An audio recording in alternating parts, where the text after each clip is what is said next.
E tem mais outra coisa interessante, tá? O próprio termo cânon, ele era usado pelos pais da igreja em sentido bivalente, não no sentido unívoco, tá? Por exemplo, quando a gente fala de cânon bíblico, a gente está usando o termo dizendo assim, quais são os livros que fazem parte como Sagrada Escritura, né? Mas a igreja primitiva, a igreja nascente, a igreja do período patrístico, ela tinha muitos embates com os judeus. Muitos embates com os judeus. Né? Então, nesses embates com os judeus, a igreja não usava os deuterocanônicos porque eles não os aceitavam. Certo? Então, muitas vezes, quando eles se referiam ao cânon, era o cânon judeu, não é o cânon católico. E aí eu queria te perguntar uma coisa. Tem uma história aí de que Lutero, né, quando ele faz o cisma com a igreja, ele adota o cânon judeu que excluía esses livros para se diferenciar, que os judeus fizeram isso para se diferenciar dos cristãos, porque na época estavam havendo muitas conversões de judeus. Conta pra gente essa história, tipo assim, como é que os deuterocanônicos saíram do cano do Velho Testamento? Porque assim, a gente já viu aqui, gente, se você procurar qualquer documento primário, qualquer fonte primária da época, né, dos primeiros cristãos que escrevem sobre teologia da igreja, vocês vão ver diversas citações, o uso recorrente dos livros deuterocanônicos. Isso aqui é fato. Podem fazer a investigação de vocês que vocês não vão encontrar outra informação. Agora, como é que é essa história, Alessandro, de Lutero? Como é que esses deuterocanônicos saíram da Vou Bíblia chegar lá. do Velho Vou chegar lá. protestantes, Vou né? chegar lá. Para a gente entender isso, vamos continuar aqui na história que eu estou contando, né? Para a gente entender isso aí bem, por que isso aconteceu, então, a igreja tinha muitos embates com os judeus, né? E quando ela falava assim, esses livros não estão no cânon, ela está se referindo ao cânon judeu, não é ao cânon católico, tá? Porque não faz sentido nenhum a igreja adotar na sua liturgia, no seu culto divino, livros que ela não acredita serem inspirados.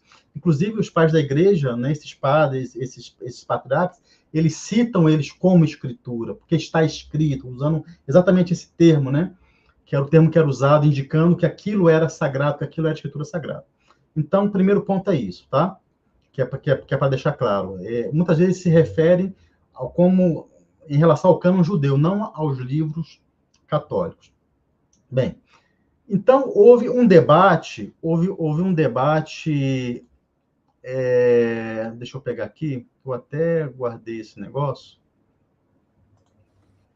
para a gente ver. Em 1519, tá? Lutero ele teve um debate com o teólogo católico Johann Eck, né? Sobre a doutrina do purgatório, tá? E esse teólogo católico ele usou segundo Macabeus, né? Capítulo 2, versículos 45 e 46. Aí Lutero disse assim, não, mas você não pode usar esse livro não, que esse livro não está no cânon. Quer dizer, mas ele usa esse argumento distorcendo o sentido da coisa. Né? Distorcendo o sentido da coisa. Porque quando os padres da igreja falavam isso, eles estavam se referindo ao cânon hebraico, e não ao cânon católico. Né? Depois eu posso demonstrar isso tá? em outra oportunidade, mas nesse livro do Gary Michuta, que vai ser lançado pela Cristo e Livros, ele mostra isso claramente no livro que nós vamos lançar mais ainda, tá? Em relação aos deuterocanônicos. Tá? Eles estão se referindo ao cânon hebraico, não ao cânon católico. E outra coisa, assim, aí Lutero usa esse argumento fora de contexto para dizer que aqueles livros não poderiam ser usados nos debates. E foi assim que começou. Tá?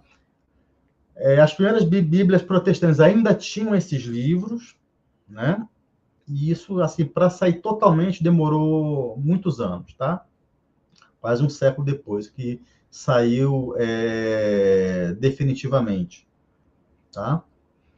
Mas foi assim que começou, foi exatamente por causa desse debate e porque ele pegou essas palavras, né, dos pais da igreja fora de contexto. Quer ver uma coisa interessante? Por exemplo, você pega um Melitão de Sardes, né, que é um dos primeiros que vai falar que os livros deuterocanônicos não estão no cânon, mas ele está falando do cânon hebraico. Por que ele não fala, por exemplo, por que ele não fala, por exemplo, que terceiro Macabeus e quarto Macabeus não estão no cânon?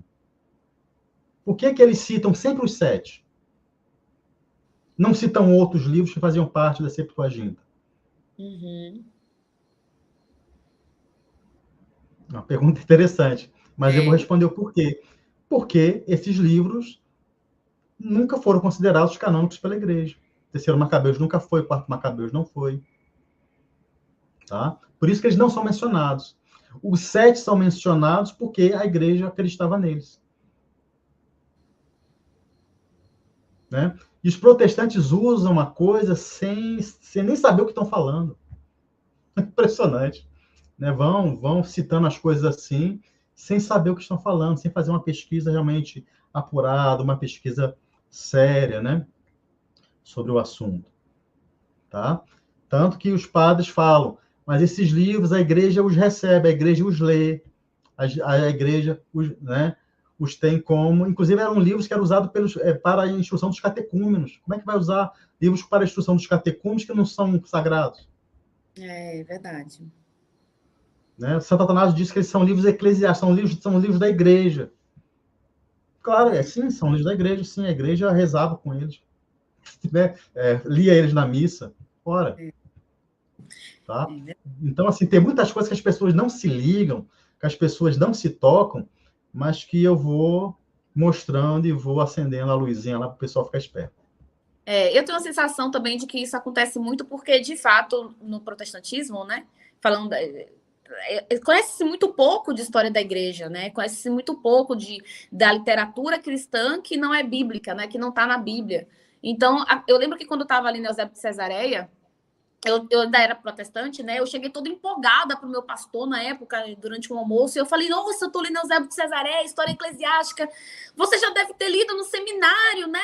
Eu estava no início do livro, né? Eu ainda não tinha chegado lá naquelas partes de Pedro, em Roma, nas partes da Eucaristia. E quando ele fala das sucessões apostólicas?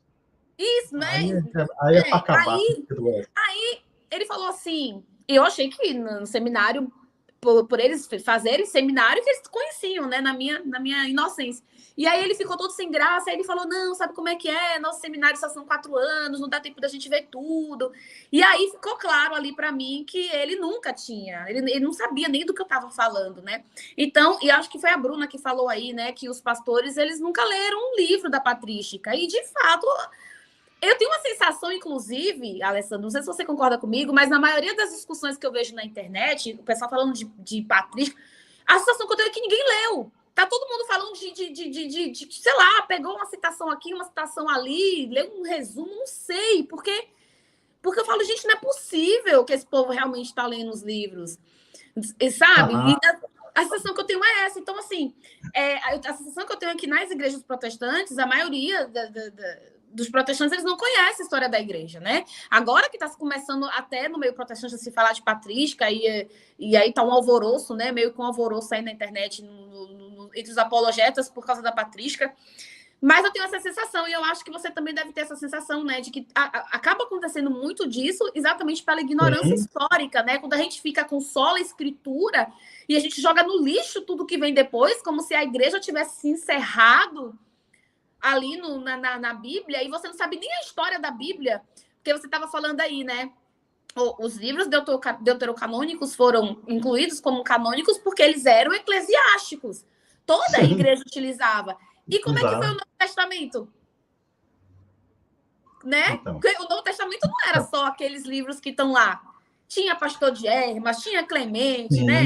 Tinham Pápias, tinha Didaquê. E muitos livros que estão hoje, nem o pessoal não lia. Apocalipse foi um dos livros que, assim, quase que não entrou. Nossa, cano, eu tava vendo eu né, tava do lendo Novo Testamento. Eusébio, eu falei, gente, eu não imaginava. O pau quebrava feio por causa de Apocalipse, né? Algumas cartas de João também. Era que Então, eles diziam, né? tudo isso eu conto aqui. Tudo isso eu conto aqui. Aí, pergunto aos protestantes, quem definiu o Novo Testamento? Ninguém sabe. Foi a Ninguém mesma igreja que definiu o Antigo. Agora, outra coisa, Priscila, que a gente precisa falar, porque muitas vezes o protestante ele recusa essa autoridade da igreja por um raciocínio falacioso, né? O que eu gostaria de falar aqui sobre isso. Os livros, assim, eles não são canônicos porque a igreja disse que são, tá? Mas a igreja disse que são porque eles são. Ou seja, é como se você tivesse uma pedra e só o especialista no diamante que vai dizer se a pedra é falsa ou a pedra é verdadeira. O especialista que vai dizer. O especialista não vai olhar uma pedra falsa e dizer é verdadeira, e aí ela virou verdadeira porque ele disse. Isso não existe, tá? Ele vai dizer que é verdadeira porque é. Ele vai dizer que é verdadeira porque é, né? Então, a igreja, ela sim, ela definiu o cano, ela chancelou os livros, mas eles não são canônicos porque ela diz. Claro que eles já nasceram inspirados, já nasceram divinos, mas que autoridade poderia dizer que é canônico? Quem poderia fazer isso? A igreja que Jesus Cristo fundou. Obviamente,